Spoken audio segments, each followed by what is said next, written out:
আমি সুন্নি হলাম কিভাবে এইটুকু আপনাদের শোনাই। আমাদের গ্রামে কয়েকজন ওয়াহাবি আলেম দাওয়াত করা হয়েছে, তারা ওয়াজ করেছে।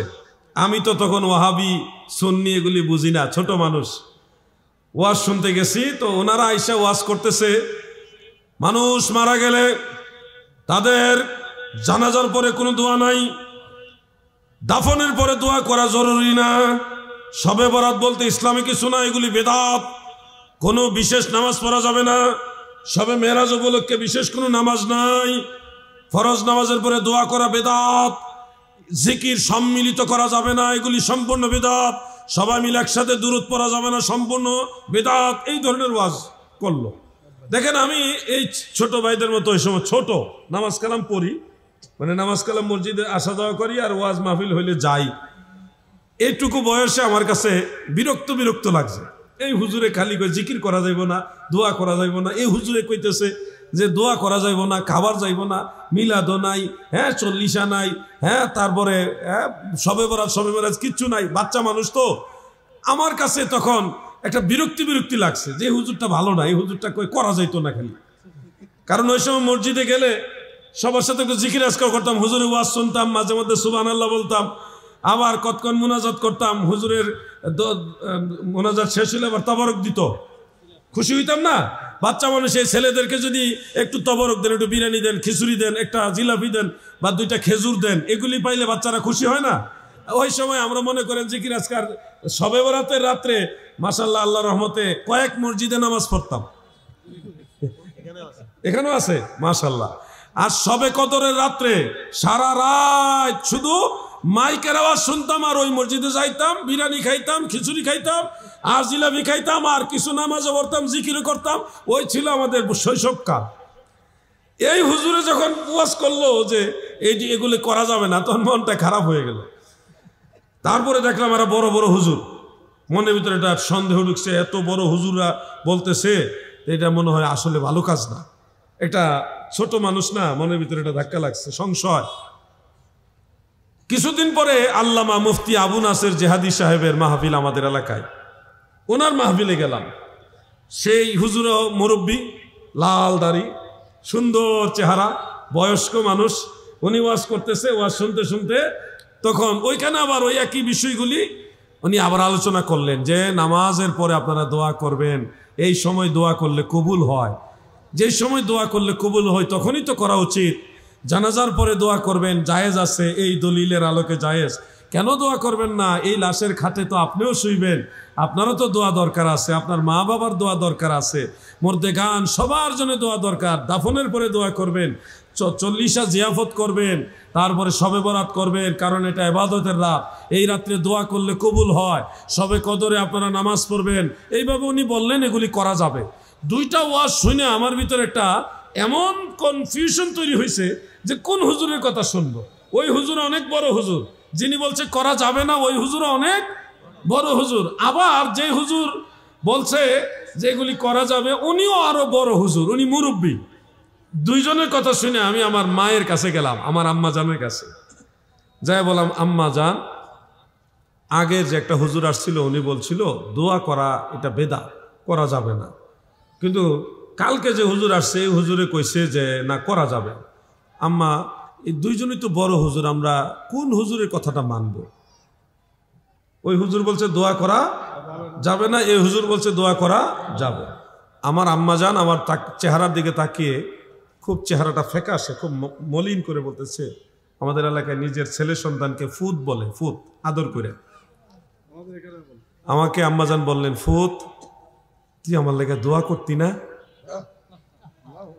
আম্মাজান যখন এই কথাটা বললেন, আমার জন্য দোয়া করবা না বাবা, তখন আমি বুঝলাম যে আমাকে কোন হুজুরের কথা মানতে হবে। যে হুজুর দোয়ার পক্ষে বলতেছে, এই হুজুরের পক্ষে থাকলে আমি আমার মায়ের জন্য দোয়া করতে পারবো। আমি তখন সিদ্ধান্ত নিলাম যতদিন বাঁচবো আমি সুন্নি হয়ে বাঁচবো, ওই ওয়াহাবি হুজুরের লোক আর যাইতাম না। এইভাবে আমি সুন্নি হয়েছি। আমার জীবনের আরেকটা ঘটনা আছে, আমি কিন্তু মরা জন্ম হয়েছিলাম, মৃত নিঃশ্বাসহীন, আমার নিঃশ্বাস ছিল না। আমার দাদি, আমার মুরব্বীরা আমাকে এই কথাগুলি বলেছে। নিঃশ্বাসহীন জন্ম হওয়া আলাউদ্দিন জেহাদি, মৃত। আমার যিনি দাইমা ছিলেন, দাত্রীমাতা, তিনি অনেক চেষ্টা করেছেন বুকে চাপ দিয়া, পেটে চাপ দিয়া, যে নিঃশ্বাসটা আসে কিনা, অনেকক্ষণ মানে ট্রাই করেছে, কিন্তু লং টাইম চেষ্টা করার পরেও আমার আর নিঃশ্বাস ফিরে আসে না। মোটামুটি সবাই ধরে নিয়েছে এ বাচ্চাটা মৃত। ঠিক ওই সময় আমার দাদি দুনিয়াতে না, ইন্তেকাল হয়ে গেছে। আমার দাদি যান আমার ওই মৃত দেহটা, ছোট্ট দেহটা দুই হাতের মধ্যে এভাবে নিয়ে উপরের দিকে তুলে বলেছিলেন, আল্লাহ, ও আল্লাহ, আমার নাতিরে দিছো, তুমি নিও না।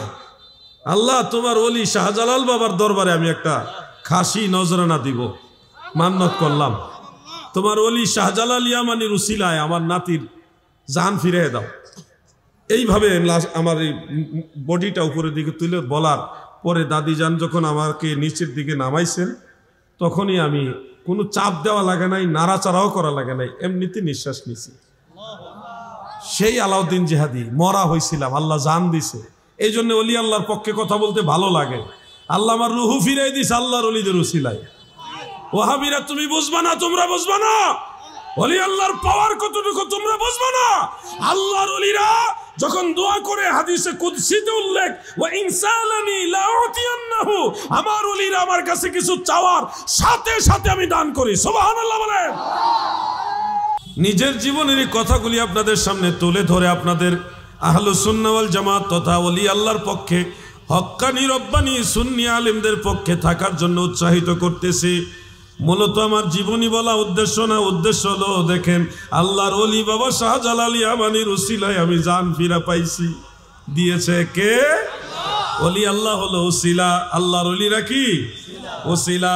আল্লাহর ওলিদের উসিলায় অসাধ্য সাধন হয়, অজানা জানা যায়, এমন অলৌকিক ঘটনা দেখা যায় যা তুমি কোনোদিন কল্পনাও করনি। এখন যারা আল্লাহর ওলিদের মাজারের উপর আক্রমণ করতেছে, খুব তাড়াতাড়ি তাদের কঠিন ভয়ানক পরিস্থিতি আপনারা দেখতে পাবে। খুব তাড়াতাড়ি দেখবেন এদের অধপতন, এদের ধ্বংস অনিবার্য। কারণ আল্লাহর ওলিদের সাথে যারা দুশমনি করে, মান আদা লি ওয়ালিয়ান ফাকাদ আযানতুহু বিল হারব, আল্লাহর ওলিদের সাথে যারা বেয়াদবি করে, গুস্তাখি করে, আল্লাহ বলেন আমি তাদের সাথে যুদ্ধ ঘোষণা করলাম। সহিহ বুখারীর মধ্যে উল্লেখ রয়েছে। এজন্য আমরা ওলি আল্লাহ মানি, হক্কানি আলেমদেরকে সম্মান করি, কিন্তু ওয়াহাবিদের দলে নাই। ওয়াহাবিদের দলে ইমাম যদি গীবতকারী হয় তাহলে সেই ইমামের পেছনে নামাজ আদায় করা যাবে কিনা, এই ব্যাপারে শরীয়ত কি বলে? গীবত অনেক প্রকার আছে। গীবত হারাম, গীবত করা হারাম এবং কবিরা গুনাহ।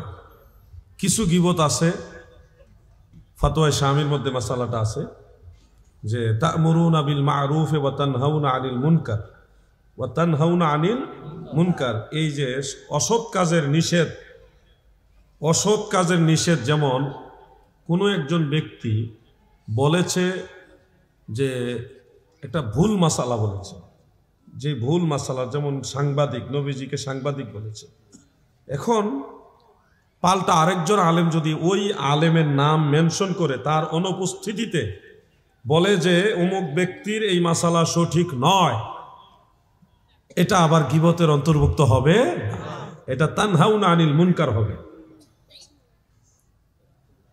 বুঝছেন? আবার এমন ফাসিক, যেমন একটা লোক নারী পুরুষ একসাথে করে গান বাজনা করে, শরীয়ত বিরোধী গান বাজনার আসর জমায়,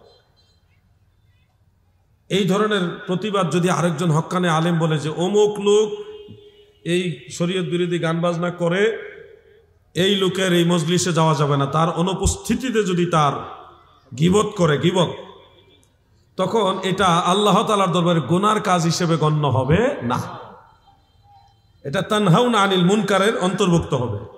বাইহাকির সুনানুল কুবরার মধ্যে আছে লা গীবাতা লিফাসিকিন, ফাসিকের ক্ষেত্রে কোনো কঠোর যে ফাসিকুন শাদীদ যারা, তাদের ব্যাপারে যদি তার অনুপস্থিতিতে গীবত করা হয়, এটা অরিজিনালি আল্লাহর দরবারে গীবত হিসেবে গণ্য হবে।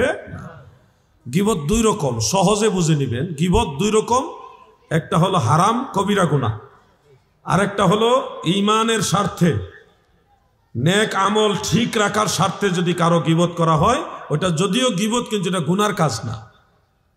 এই দুই ধরনের গীবত। ইমাম সাহেব কোন গীবত করেন সেটা আমাকে আগে পরিষ্কার জানতে হবে প্রশ্নকারীর কাছ থেকে। যদি সে হারাম পর্যায়ের গীবত করে তাহলে সে ফাসেক হিসেবে গণ্য হবে।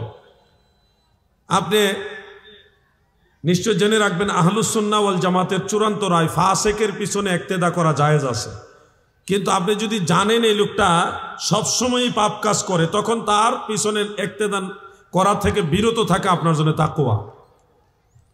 একটা লোক মিথ্যা কথা বলে, মাঝে মধ্যে মিথ্যা কথা বলে, আবার ইমামতিও করে, এটা যদি আপনি জানেন তাহলে তার পিছনে ইক্তেদা করা থেকে বিরত থাকবেন। তাকওয়াবান ইমামের পিছনে ইক্তেদা করবেন, এটা আপনার তাকওয়া, পরহেজগারিতা। কিন্তু আপনি ধরেন একজন ইমামের পিছনে নামাজ পড়তেছেন, তার আকীদা খারাপ না, কিন্তু আমলের মধ্যে ফিস্ক আছে, এক্ষেত্রে আপনি নামাজ পড়ে ফেললে নামাজ হবে, নামাজ হয়ে যাবে, কিন্তু নিয়মিত এই ধরনের ফাসেক ইমামের পিছনে ইক্তেদা করবেন না। আর গীবতের মধ্যে যদি যেই গীবতে গুনাহ হয় না ওই গীবত করে, তাহলে ওই ইমামের পিছনে বেশি বেশি নামাজ পড়ে তাকে সাপোর্ট দেওয়া দরকার, কারণ সে মানুষের ঈমান বাঁচাইবার জন্য চেষ্টা করতেছে, মানুষের আমল যেন শুদ্ধ থাকে এটার চেষ্টা করতেছে। গীবতের দুইটা ক্লাস, বিষয়টা বুঝতে পারছেন না আপনারা? আমি শর্টকাটে উত্তর দিতে পারি না, এটা আমার একটা দুর্বলতা। আমাকে প্রশ্ন করছেন, আমি আগাগুড়া ডাইন বাম যা আছে এগুলি বিস্তারিত বলে আপনাদের বলবো, মানা না মানা আপনাদের ব্যাপার। এক কথায় উত্তর আমি দেই না, দিলে এটার মধ্যে আরো 10 কথা দাঁড়ায়।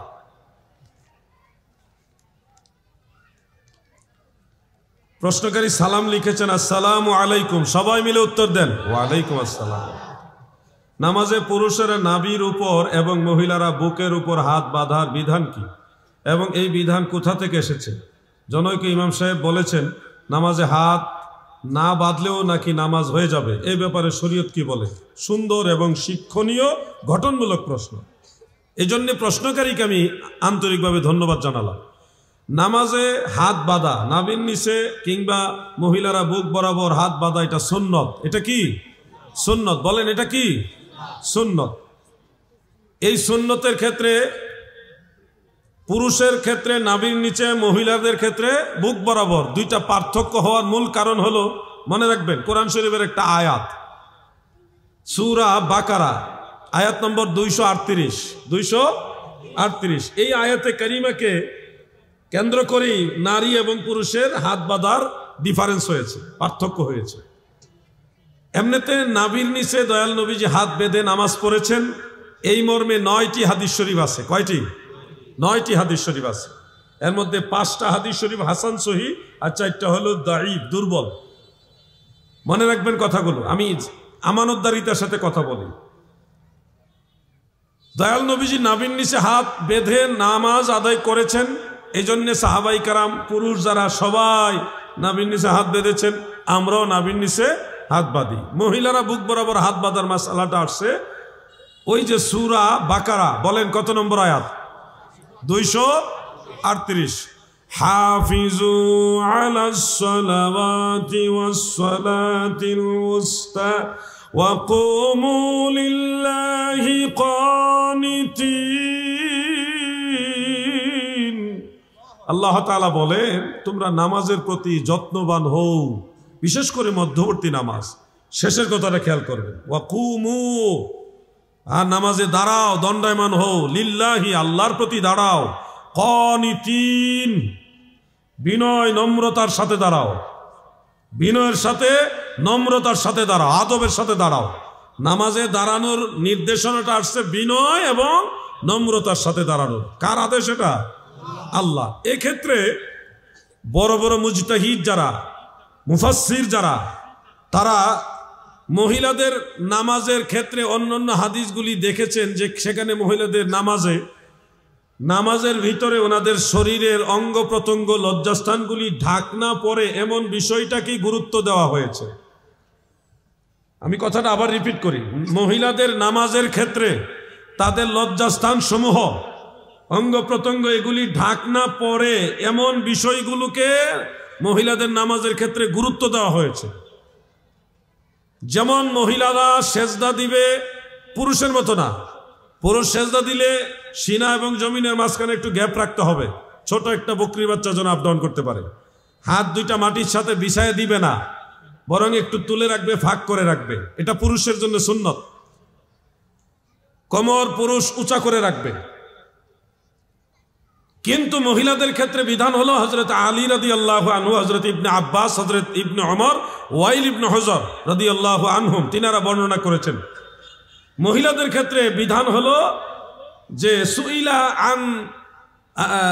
আন সালাতিল মারআত ক্বালা তাহতাফিজু ওয়া তাহতাফিজু, আর একটা শব্দ আমার জেহেন থেকে ছুটে গেছে, যে প্রশ্ন করা হলো মহিলাদের নামাজ সম্পর্কে। তখন প্রিয় নবীজি শেরে খুদা মাওলা আলী হযরত ইবনে আব্বাস তিনারা বললেন যে মহিলাদের নামাজ হবে জড়ো সড়ো হয়ে এবং এক অঙ্গ আরেক অঙ্গের সাথে লাগিয়ে, জড়ো সড়ো হয়ে। অর্থাৎ মহিলারা পুরুষের মতো বুক এবং সিনার মাঝখানে গ্যাপ রাখবে না, তারা সিনা জমিনের সাথে মিশিয়ে দিবে। মহিলারা পুরুষের মতো হাত এইভাবে উঁচা করে রাখবে না, তারা মাটির সাথে হাত মিশিয়ে দিবে। মহিলারা কোমর উঁচা করে রাখবে না, এই পজিশনটা দৃষ্টিকটু পজিশন। তারা কোমরকে মাটির সাথে, শরীরের সাথে, উরুর সাথে মিশিয়ে দিবে, জড়সড় হয়ে যাবে। এই যে বিধানটা, এটা কিন্তু কোনো মাযহাব বানায়নি। এই বিধানের পার্থক্যটা কিন্তু আল্লাহর রসুল এবং সাহাবায়ে কেরাম বলে গেছে। মহিলারা হাত কতটুকু তুলবে? পুরুষ কানের লতি পর্যন্ত তুলতে পারবে, হাদিস আছে। কিন্তু মহিলা তাবিঈ সাহাবিয়া যারা ছিলেন তারা শুধুমাত্র বুক বরাবর ইশারা করে হাত বেঁধে ফেলবে, বুক বরাবর ইশারা করবে। কেন? একজন পুরুষ হাত এইভাবে উঁচা করলে কোনো প্রবলেম নাই, কিন্তু একটা মেয়ে যখন এইভাবে হাত উঁচা করবে সিনাটা ভেসে উঠবে, লজ্জাস্থান প্রকাশিত হবে। মনে রাখবেন, একজন পুরুষ নাভির নিচে হাত বাঁধলে তার মধ্যে বিনয় বেশি বোঝা যাবে। নাভির নিচে এইভাবে হাত বেঁধে দাঁড়িয়ে আছে, তার মধ্যে নম্রতা বোঝা যাবে। কিন্তু একটা মেয়ে যদি নাভির নিচে হাত বাঁধে, তখন হাতের চাপ পরে পেটের কাপড়টা শরীরের সাথে মিশে যাবে, উপরের কাপড়টা টান পড়বে, তার স্তন ভেসে উঠবে, লজ্জাস্থান আরো প্রকাশিত হবে। ইসলাম কত সুন্দর ধর্ম দেখেন। ফুকাহায়ে কেরাম এই আয়াতে কারিমার আলোকে মহিলাদের বুক বরাবর হাত বাঁধার বিধান দিলেন কোরআনের আয়াত থেকে। এতে করে কি লাভ হবে? মহিলারা বুক বরাবর হাত বাঁধলে ওনাদের লজ্জাস্থান তো প্রকাশ হওয়া দূরের কথা, আরো ঢাকনা পড়বে। মা বোনদের লজ্জাস্থান নামাজের মধ্যে আরো ঢাকনা পড়বে। ইসলাম কত সুন্দর ধর্ম, নামাজের ভিতরে মা বোনদের লজ্জাস্থান প্রকাশিত হোক, এটা আল্লাহ রসুল চায় না। এই জন্য নারী পুরুষের হাত বাঁধার বিধানের পার্থক্য এসেছে কারো ব্যক্তিগত মত থেকে নয়, কোরআন এবং হাদিস থেকে এসেছে। ইমামরা সেই বিষয়গুলি আমাদের সামনে দলিল হিসেবে তুলে ধরেছেন। যে ইমাম সাহেব বলেছেন যে হাত ছেড়ে দিয়ে দাঁড়ায় থাকলে নামাজ হবে, তিনি কথাটা পরিপূর্ণ বলেননি, কিছুটা বলেছে আর কিছুটা গোপন করে রেখেছে, খেয়ানত করেছে উনি। ওনার বলা উচিত ছিল যে ইমাম মালিক ইবনে আনাস রাহমাতুল্লাহ আলাইহির ইজতিহাদ অনুযায়ী ওনাকে অনুসরণ করে কেউ যদি হাত ছেড়ে নামাজ পড়ে তাহলে তার নামাজ হবে, এইভাবে বলা দরকার ছিল। কারণ ইমাম মালিক রাহমাতুল্লাহ আলাইহি উনি কোরআনের অন্যান্য কিছু আয়াত আছে সেগুলির উপরে কিয়াস করে রায় দিয়েছে। কোনো মুজতাহিদ যদি কোরআন সুন্নাহ গবেষণা করে রায় দেয়, সেই রায়টা যদি ভুলও হয়, তাও যদি মানুষ এটা অনুসরণ করে, তাও তার গুনাহ হবে না, একটা সওয়াব পাবে এবং সেটা তার আল্লাহর দরবারে গ্রান্টেড হয়ে যাবে ওই ইমামের অনুসরণের কারণে। ইয়াউমা নাদউ কুল্লা উনাসিন বিইমামিহিম, প্রত্যেকটা মানুষকে তার ইমামের সাথে আহ্বান করা হবে। মালিকি মাযহাবের অনুসারীরা আজও পর্যন্ত হারামাইন শরীফাইনে হাত ছেড়ে দিয়ে নামাজ পড়ে, কোনো ইখতিলাফ হচ্ছে না, কারণ তারা তাদের ইমামের অনুসরণ করতেছে। বাংলাদেশে যারা এই কথাগুলি বলেন তাদের উদ্দেশ্য ভালো না, তারা তাদের নিজেদের মতবাদ প্রতিষ্ঠিত করার জন্য আপনাদেরকে কনফিউশনের মধ্যে ফেলে দেওয়ার জন্য এই কথাগুলি বলে। আমাদের মাযহাবের ইমাম আজম আবু হানিফা রহমতুল্লাহ আলাইহি উনি কোরআন এবং হাদিস সবগুলি গবেষণা করে পুরুষের ক্ষেত্রে রসুলে পাকের হাদিস থেকে রায় দিয়েছে, মহিলাদের ক্ষেত্রে কোরআনের আয়াত অনুযায়ী রায় দিয়েছে। কোনোটাই ওনাদের ব্যক্তিগত মন গড়া রায় না। কোরআন এবং হাদিসের নস চিনার জন্য 4 ধরনের নস আপনাকে জানতে হবে। ইবারাতুন নস, দালালাতুন নস, ইক্তেজাউন নস, ইশারাতুন নস। এই 4 প্রকার নস যারা চিনে তারাই কোরআন হাদিস থেকে মাসালা দিতে পারবে। কামেল পাস করলে মাওলানা হয় না, আরো বহু কিছু জানার থাকে। কোরআনের কোন আয়াত দলিল, কোন আয়াত দলিল না, এটা আপনাকে চিনতে হবে। যেই ব্যক্তি নাসেক মানসুকের জ্ঞান জানে না তার জন্য ওয়াজ করা জায়েজ নাই। গজল জানলেই হবে না, সুন্দর সুন্দর কথা বলতে পারলে হবে না, কোরআন শরীফের যে কোনো আয়াত দিয়ে দলিল দেওয়া যাবে না। 25টা আয়াত আছে, এগুলি দিয়ে দলিল দেওয়া জায়েজ নাই, কিন্তু কোরআনের আয়াত, মানসুক আয়াত এগুলো। এই জ্ঞানই তো না, এই জগৎটাই জানে না, কিন্তু এখন বক্তা পাওয়া যায়, কিন্তু মুফাসসির হুজুর মাদ্রাসার ভালো আলেম পাওয়া যায় না। খুতবার সময় লাঠি নেওয়ার বিধান সম্পর্কে হানাফি মাযহাবের রায় হলো এটা সুন্নত। সুন্নত ফতোয়ে শামির মধ্যে আলমগীরিত মাসালা আছে, লাঠি ব্যবহার করা সুন্নত, দয়াল নবীজি ব্যবহার করতেন। আর যদি কেউ ব্যবহার না করেন, যেমন আমি মাঝে মধ্যে ব্যবহার করি, অনেক সময় করি না, অনেক মসজিদে গিয়ে লাঠি পাওয়াও যায় না, না হারাম বলা যাবে না। কারণ হলো দাদু, ফিকহে হানাফির রায় যেটা এবং আল্লাহর নবী যেটা ব্যবহার করেছেন, রসুল আকরাম সাল্লাল্লাহু আলাইহি ওয়াসাল্লাম আসা ব্যবহার করেছেন, লাঠি মুবারক খুতবার সময় ব্যবহার করেছেন, এটা একেবারে দলিল দ্বারা, সহিহ মুসলিমের হাদিস দ্বারা প্রমাণিত। অতএব এটাকে আর নাজায়েজ বলা, হারাম তো দূরের কথা, মাকরু বলারও আর কোনো সুযোগ নাই। আল্লাহর নবীর বিরুদ্ধে ফতোয়া দেওয়া যাবে? সব শেষ হয়ে যাবে। আলা হযরত প্রেক্ষাপটের আলোকে বলেছে, এটার একটা হাকিকত আছে, ওইটাও বলে দিই। যেমন শাম দেশের কিছু লোক, যুবক, তারা খতিব হয়ে এই ইয়াটা আছে না, লাঠিটা ব্যবহার করতো আর সিনা ফুলিয়ে রাখতো, একটা অহংকার প্রদর্শন করত, অহমিকা প্রদর্শন করত। ওই ধরনের দৃষ্টিভঙ্গি যদি কোনো খতিবের মধ্যে থাকে বাহাদুরি দেখাইবার জন্যে, ওই কারণে তখন লাঠি ব্যবহার করা হারাম। আলা হজরতের ফতোয়া বুঝার জন্য আলাদা জ্ঞান লাগবে। আলা হজরতের মতো এমন মুহাক্কিক আলেম যখন একটা বিষয় বলে, এটার পিছনে অনেক তথ্য, অনেক দলিল, অনেক কিতাব আরো স্টাডি করার প্রয়োজন পড়ে। কথা বুঝতে পারছেন? এটা নিয়ে আগেও একবার নারায়ণগঞ্জে কথা বলছিলাম, তো এগুলি হয়েছিল আর কি। যাই হোক, আলা হজরতের ফতোয়া ঠিক আছে, আবার হানাফি মাযহাবের ফতোয়া যেটা আমি বললাম ওইটাও আলা হজরতেরই ফতোয়া, কিন্তু স্থান কাল পাত্র ভেদে মাসালা। বুঝতে পারছেন? আল্লাহ তাআলা বোঝার তৌফিক দেন, আমিন। এগুলি আমারে জিগাইলে একটা ফিতনা দেখা দিব, কারণ চট্টগ্রামে অনেক আমল করা হয় আমি জানি, তো এগুলি আমারে জিজ্ঞাসা করে একটা ভেজাল লাগায়েন না, ঠিক আছে? বাদ দেন। আমি এমন একটা লোক, আমি হক কথা বলতে কোনোদিন কার্পণ্য করি না। তো হক না, এখন এই মুহূর্তে হক আমার বললে আমি হক আপনি বুঝতেও একটু সময় লাগবে, তখন ওই বুঝতে বুঝতে একটা গ্যাঞ্জাম লেগে যাবো, এই ফেতনা লেগে যাবো। ওই ফেতনা আমার দরকার নেই, প্রয়োজনে আলেমদের নিয়ে আলোচনা করে নিব। কথা বুঝছেন? কারণ পাবলিক, এটা হলো একটা মানুষ, সাধারণ মানুষের মজলিস।